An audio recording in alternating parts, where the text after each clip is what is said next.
Kabahan ka na kapag ililibre ka ng kaibigan mo sa birthday mo. Lalo na kapag naghanda siya ng birthday party para sa'yo.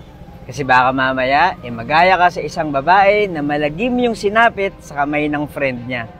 Story time. Tawagin natin yung birthday girl sa pangalan na Jocelyn at yung kaibigan niya sa pangalang John. Magkababata sila at mukhang mabuting magkaibigan. O yun ang akala ni Jocelyn. Nakatanggap ng invitation si Jocelyn mula kay John na nag-book daw siya ng bahay para mag-celebrate ng birthday niya.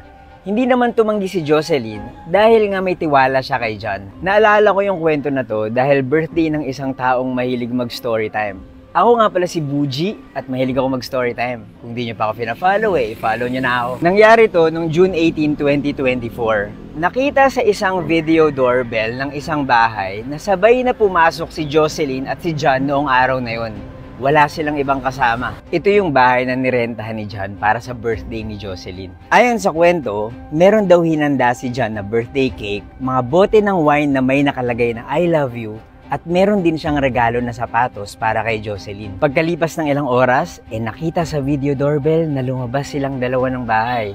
Kaya lang, isa na lang sa kanila ang buhay. Dala-dala ni John ang patay na katawan ni Jocelyn. Pagkalipas ng 4 na araw, nakita ng otoridad ang katawan ni Jocelyn sa isang park. Doon tinapon ni John ang biktima. Ayon sa reports, tinitingnan nilang anggulo ay yung pagnanasa ni John kay Jocelyn.